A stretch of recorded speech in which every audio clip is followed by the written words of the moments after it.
mean, I think it's a platform for anything, and that's what I like about it, is that it can be about my cereal, if I want it to be. It can be about, listen to my new song, check out my DVD that's coming out on the 22nd of March. But it can be anything, and it's also a great way, I mean, the media being what it is, I mean, rumor mill and what have you, you can kind of shoot down things, you can correct things. It gives me a sense of control, which I like. Facebook is really this tool for enabling word of mouth, and kind of word of mouth at scale, right? It really allows you to share information with your friends very, very simply, right? One click of a button.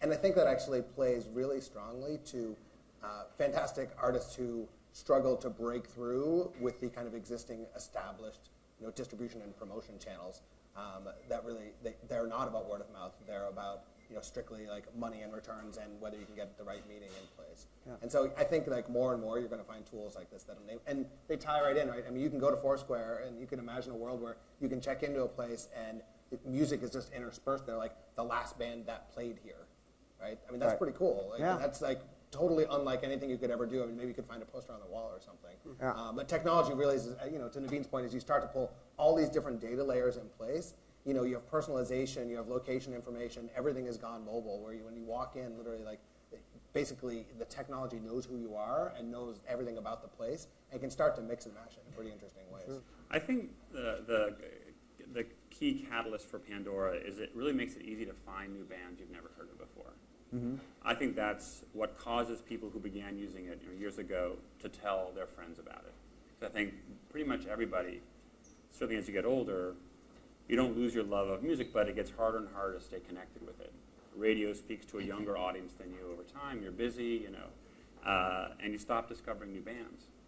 And so music kind of becomes wallpaper a little bit more. You don't have 2 or 3 hours to go to the record store if there is one in your neighborhood anymore. Mm-hmm.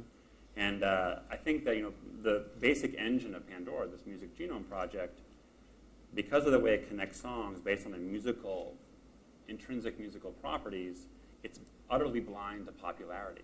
So it plays songs on a station without regard to whether the artist is well known or not. So it's a completely level playing field. And 70% of our catalog are independent artists. And they wind up, on stations with these guys. Mm-hmm. Someone starts a station with Chameleonaire, they find the next Chameleonaire, not that you can be replicated, Chameleonaire Jr. On that station. And that's, when you get somebody turned on to music, I think that's what's caused Pandora to grow the way it has.